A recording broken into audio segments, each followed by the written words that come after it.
نقاوم للرمق الأخير، نقاتل بعزمنا وما لنا نظير.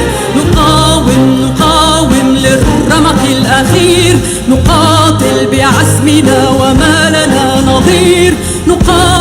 نقاتل وشعبنا قوافل، ودربنا التحرير، ودربنا التحرير من بقاع الأرض إلى كل مكان. نقاوم للرمق الأخير، نقاوم بعزمنا وما لنا نظير. نقاتل وشعبنا قوافل، ودربنا التحرير، ودربنا التحرير من بقاع الأرض إلى كل أسير.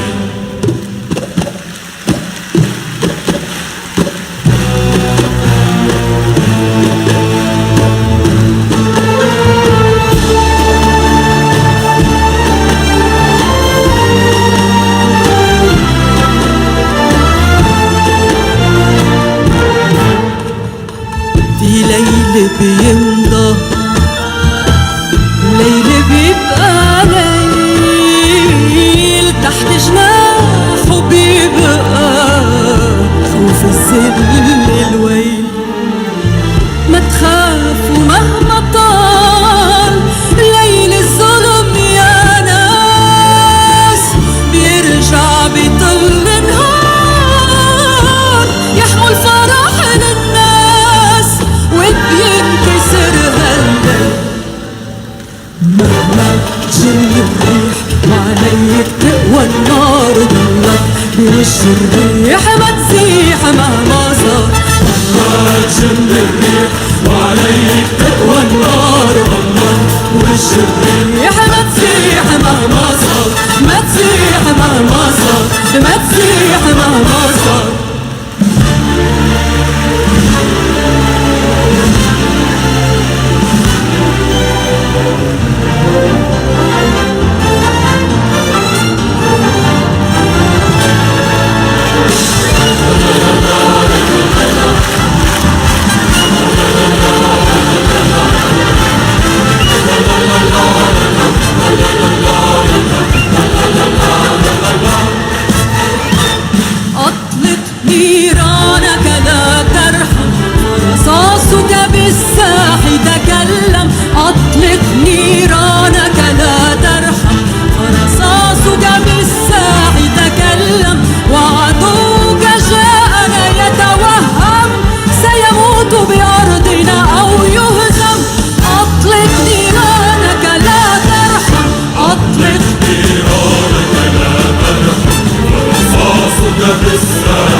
بدمائه قد رحل الآن وفر كذليل تائه كأي جبان. من لوث أرضي بدمائه قد رحل الآن وفر كذليل تائه كأي جبان. وأيقن أن ببقائه لن يسطع نجم في سمائه، لن تأتي أبدا للقائه إلا الأحزان. قد هزم الآن، قد هزم، انتصر لبنان.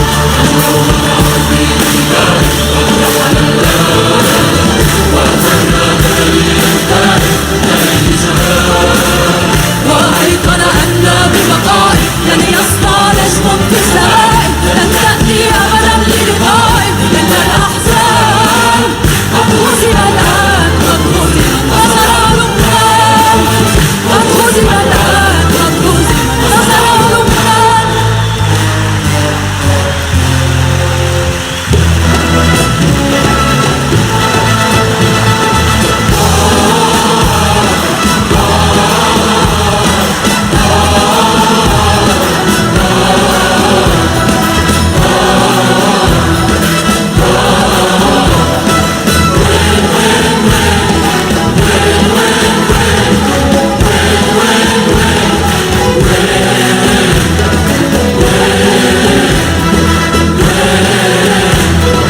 وين الملايين؟ الشعب العربي وين؟ الغضب العربي وين؟ الدم العربي وين؟ الشرف العربي وين؟ وين الملايين؟ وين؟ الله معنا أقوى وأكبر من بني صهيون، يشهد يقتل يقتل يقبر أرضي ما بتهون. دم الأحمر راوي الأخضر في طعم الليمون. الله معنا أقوى وأكبر من بني صهيون، يشهد يقتل يقتل يقبر أرضي ما بتهون. دم الأحمر راوي الأخضر في طعم الليمون. نار التوراة تقوى وتسعر نحن المنتصرين. وين اللي في وسط الضلوع أقوى من الدروع، اللي في وسط الضلوع أقوى من الدروع. في صدري مخزن رشاشة والمنخوتي. وين وين اكتب يا زمان، الثورة إيمان، الثورة عنوان. اكتب يا زمان، الثورة إيمان، الثورة عنوان.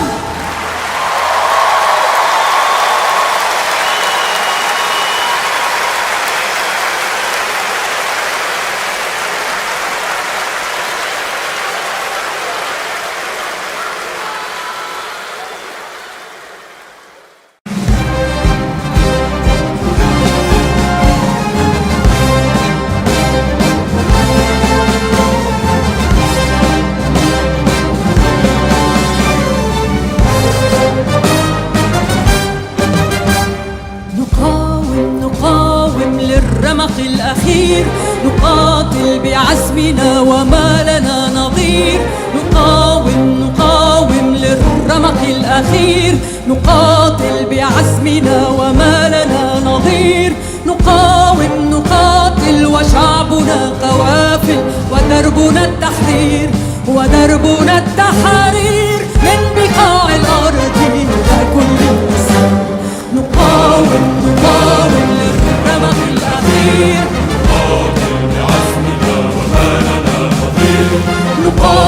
نقاتل وشعبنا قوافل ودربنا التحرير، ودربنا التحرير من بقاع الأرض إلى كل أسير.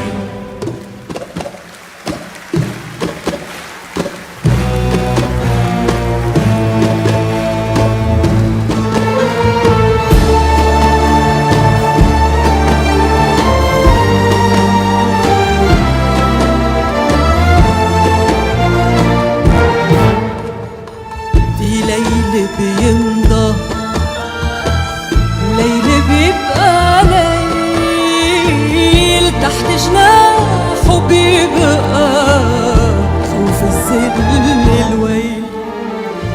ما تخاف ومهما طال ليل الظلم يا ناس بيرجع بيطل نهار يحمل الفرح للناس وبينكسر هالقلب.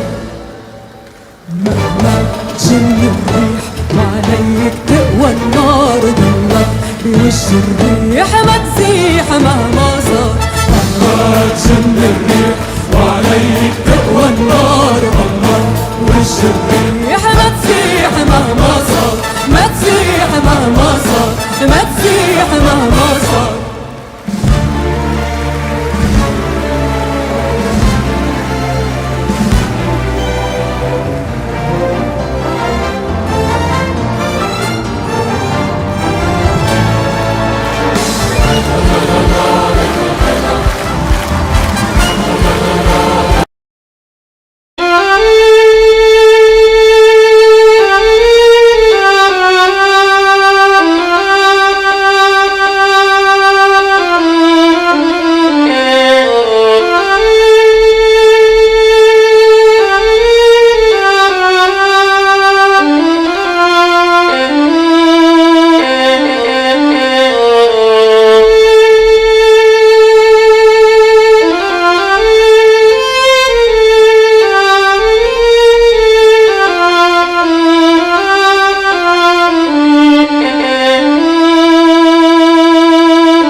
Hello, everybody, and welcome to CIGA's second international conference on Palestine,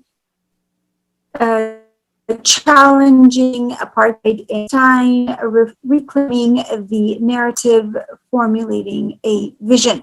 Today is day 5. We are on our 9th session, Tuesday, June 22nd. Thank you for joining us. And we would like to start by introducing our session chair, Friedman, and she is an associate editor of the Electronic Intifada and the author of In Our Power, U.S. Students Organized for Justice in Palestine. She has focused on Palestinian human rights issues as a reporter and broadcaster for nearly 20 years. Please welcome Nora. Thank you so much. It's really an honor to be amongst so many people in this session and at this general conference who I look up to immensely and have learned from so much over the last 20 years. Thank you and welcome to the 9th session of this exceptional conference. In this session, our speakers will discuss reversing apartheid, the role of the law, politics, economics, and popular mobilization. What an incredible panel we have today. Professor John Quigley of Ohio State University, Dr. Osama Abu Irshed of American Muslims for Palestine, Professor Taher Labadi, University of Aix-Marseille, and Dr. Omar Zaza of the Palestinian Youth Movement. We'll go in that order. I will introduce each speaker before they take it away. John Quigley is a professor emeritus at the Moritz College of Law of the Ohio State University in Columbus, Ohio. He is the author of numerous books and other writings on the history of Palestine from the standpoint of the norms of international law. In 2020, he presented a brief as amicus curiae to the International Criminal Court to make the point that Palestine is a state. His abstract is entitled The Law and the Struggle Against Apartheid. John Quigley, please take it away. Thank you very much, Nora. I'm very pleased to be invited today to a panel whose title is Reversing Apartheid, because we have right now a very unique opportunity to take concrete action to reverse apartheid in Palestine. And that is as a result of a resolution adopted on the 27th of May by the United Nations Human Rights Council. The Human Rights Council adopted a resolution as a response to the recent hostilities between Gaza and Israel.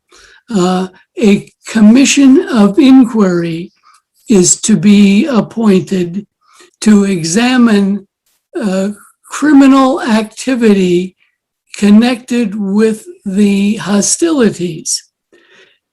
In the past, when there has been a conflict of this type, of rockets firing and shells being fired between Gaza and Israel, the Human Rights Council has similarly appointed a commission of inquiry.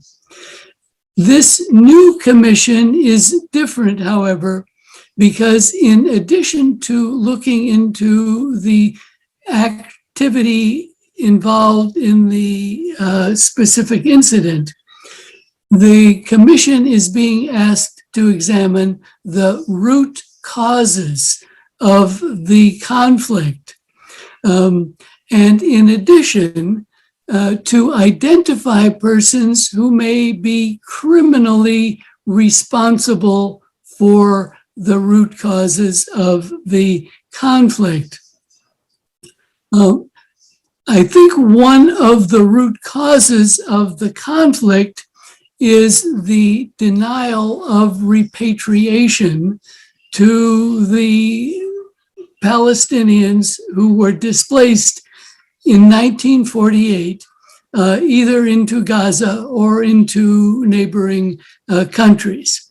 And I think that as non-governmental organizations, we need to ask the Commission to examine the Nakba and the consequences of the Nakba, and specifically the denial by current Israeli officials to repatriate the Palestinians who were displaced in 1948.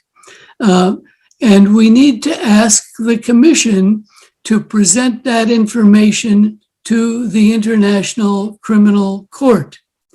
The resolution establishing the Commission specifically asks the Commission to engage in this activity. I can read from the resolution. Anyone can access this resolution on the website of the United Nations, the website specifically of the Human Rights Council. And this is the resolution that was adopted on the 27th of May to establish a commission of inquiry. I should say the members of the commission have not yet been appointed. They should be appointed within a few weeks. But the resolution establishes this commission as an ongoing commission. This is quite different from what has been done in the past. In the past, the commissions of inquiry have only existed for a year or two. This time, the commission is to exist on a permanent basis, which is very important because it's a commission that should exist for a number of years. And it is specifically instructed to collect evidence of violations of humanitarian law and to document those violations and to identify particular individuals who are responsible. But now for the commission, that should be fairly easy with respect to the Nakba and to the denial of repatriation, because all leading officials of the government of Israel deny repatriation to the Palestinians who were displaced in 1948. The International Criminal Court has jurisdiction over this situation because many of the persons who were displaced in 1948 went into Jordan or went into Palestine, specifically to Gaza and into the West Bank. And under the statute of the International Criminal Court, which is called the Rome Statute from the city of Rome, under that statute, the court has jurisdiction for acts in the territory of a state that is party to the Rome Statute of the International Criminal Court. Both Palestine and Jordan are party to the Rome Statute of the International Criminal Court.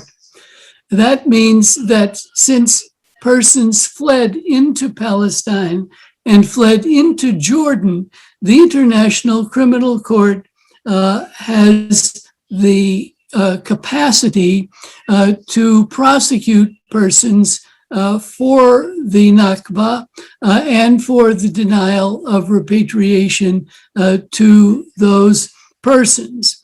And this proposition has been specifically adopted by the International Criminal Court in recent cases involving countries other than Palestine, specifically in the situation in Myanmar, where persons fled from Myanmar into Bangladesh.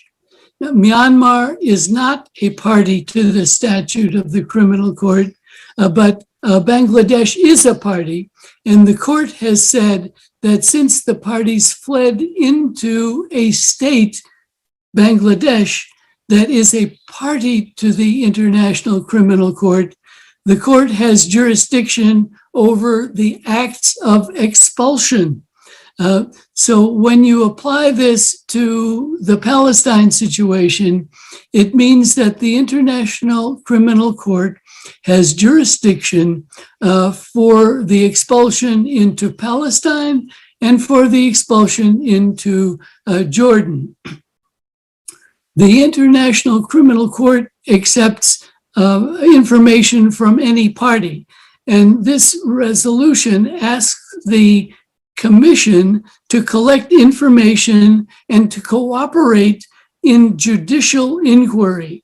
So the Commission is specifically instructed to collect information about Israeli officials and to provide that information to the International Criminal Court with a view towards prosecution of those persons. I think it is quite clear that the acts of expulsion from 1948 constitute crimes that the International Criminal Court can investigate. There are two specific crimes that fall under the category of crime against humanity. Crime against humanity. And that is a crime within the jurisdiction of the International Criminal Court. And it has several aspects. One is called the crime of persecution, which is defined as deprivation of fundamental rights contrary to international law by reason of the identity of the group or collectivity. And that, I think, applies to the denial of repatriation, that the Palestinians are being persecuted. They are being denied fundamental rights contrary to international law by reason of their identity as Palestinians. And under international law, there is a right for a population that has been displaced to return to its home areas.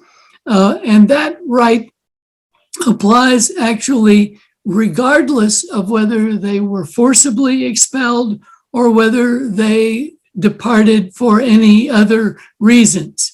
That is, even if a population of people departs because of a natural disaster, like a flood or an earthquake, they have a right to return to their state. And that applies here, I think, very well. So I am building here on what has been said already at the conference by Omar Shakir, because Human Rights Watch, of which he is a representative, has written a report in which Human Rights Watch says that the Palestinians have been victims of a crime against humanity. And one of the crimes against humanity will be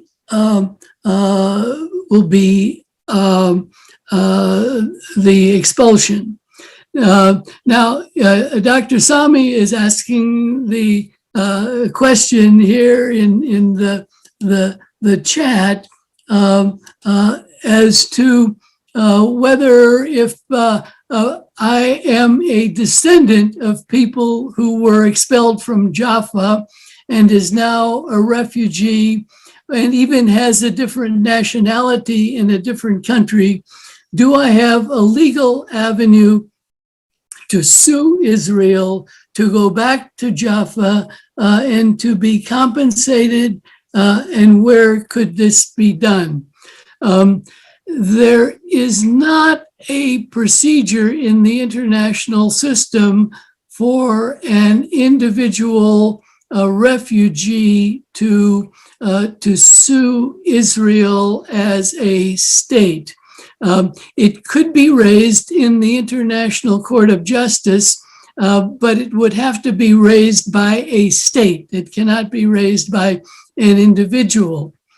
What an individual can do, however, is to present evidence to the commission that is being established now by the Human Rights Council, or to present evidence directly to the International Criminal Court.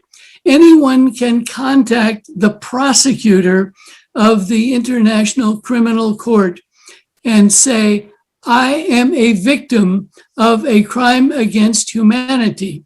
And if I am a person who was expelled from Jaffa in 1948, even if I have citizenship in Turkey or in America or in another country, I am still a victim, and I am entitled to repatriation. So this can be done quite simply by going to the website of the International Criminal Court, and there is an email address for the prosecutor, and say, I am a refugee. I am a victim of a crime against humanity. Please investigate. Now, this may lead to the prosecutor conducting a criminal inquiry against the persons responsible. The International Criminal Court does not have the right to compel Israel to repatriate anyone. The International Criminal Court only has jurisdiction to prosecute individual persons. That is a very significant and unfortunate limitation on the power of the International Criminal Court.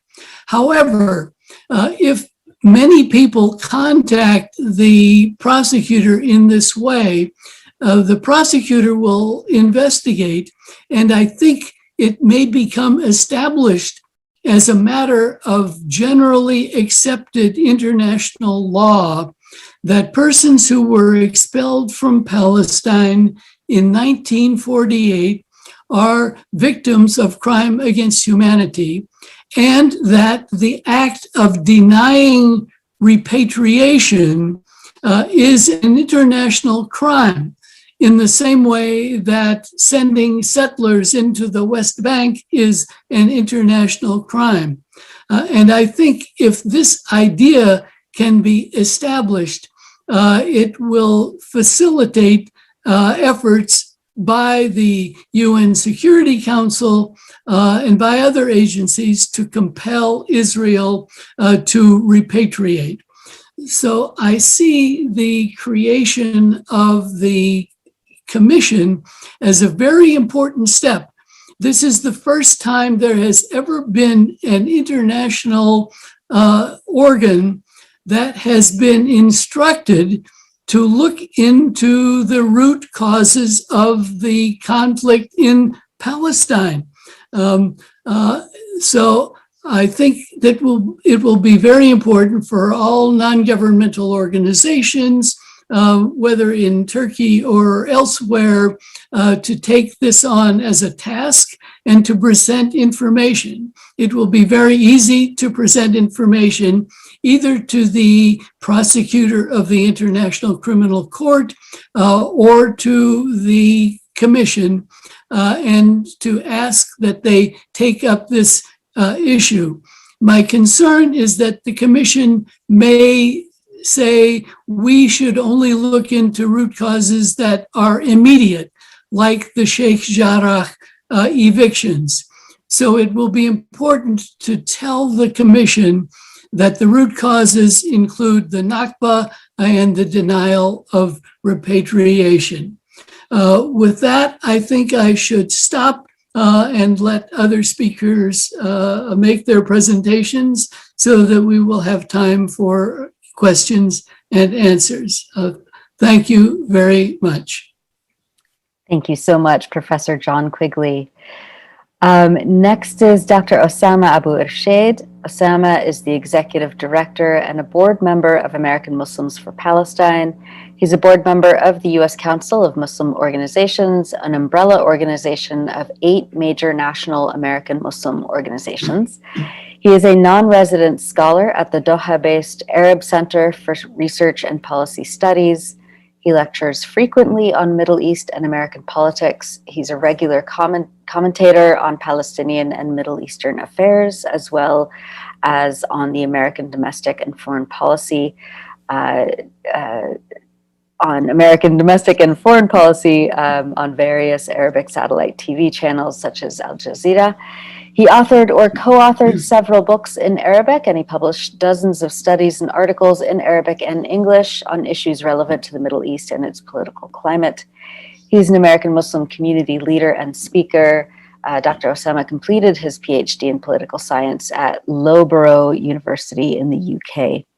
Dr. Osama's presentation is on the politics of apartheid and its resistance. Thank you so much, Osama. Thank you, Noura. First of all, I would like to express my gratitude to the CIGA for organizing this important conference and for allowing me the opportunity to participate in it. Confronting and exposing the Israeli apartheid at the political level, mainly in the West, and I will focus mostly on the West since I live in the United States, requires us to realize a few facts. The first one is that the Zionist settler colonial project in Palestine is a Western colonial project aimed primarily at keeping the Arab region torn, weak, and depleted.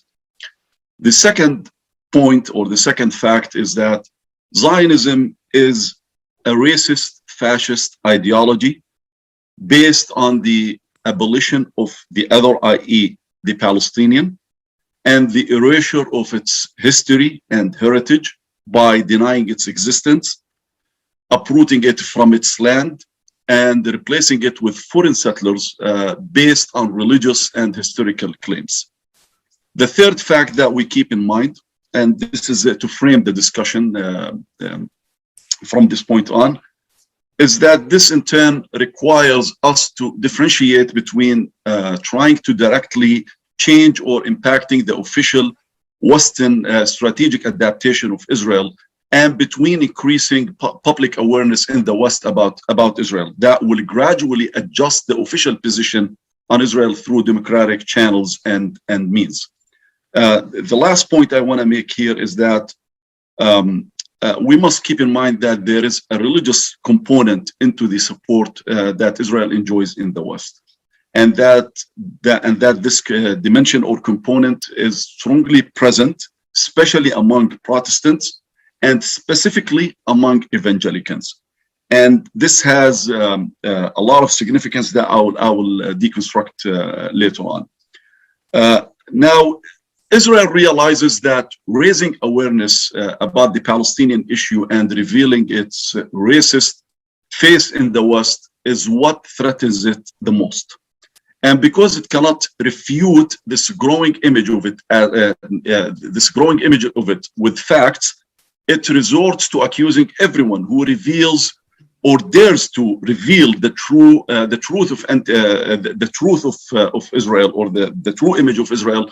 They resort to accusing them of anti-Semitism, terrorism, or being terrorism apologists. And if you want an example, just take the recent one, the current one, in fact. This smearing campaign that is being launched against this very conference that we're in now. So this is important to keep in mind. Okay. So although this poses a challenge to us,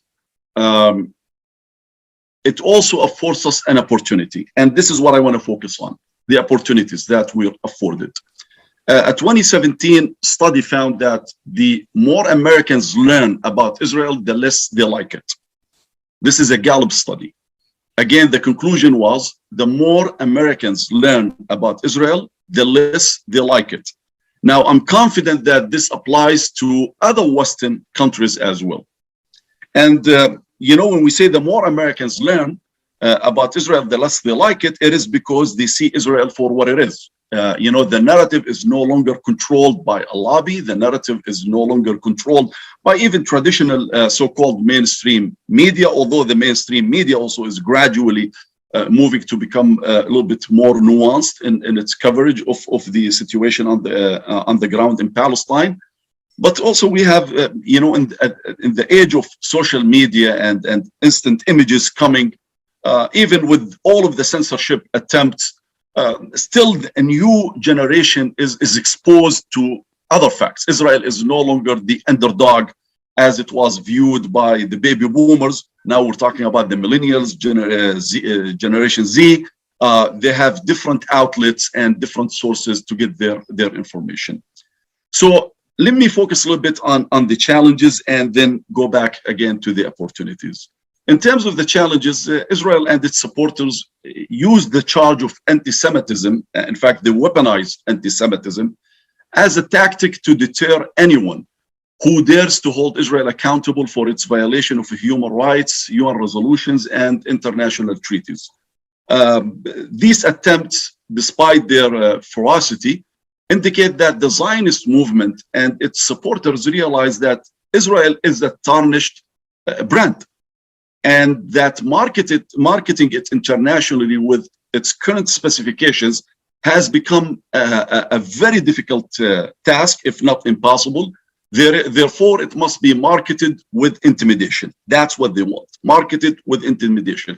If you're not convinced, we will make you convinced. Let's take a recent example. Back in February, when the International Criminal Court, the ICC, confirmed that it has jurisdiction over territories occupied by Israel in 1967, namely the Gaza Strip, the West Bank, including East Jerusalem. This decision, Israel understands that this decision could pave the way for investigations into war crimes that it may have been committed by it. Now, rather than argue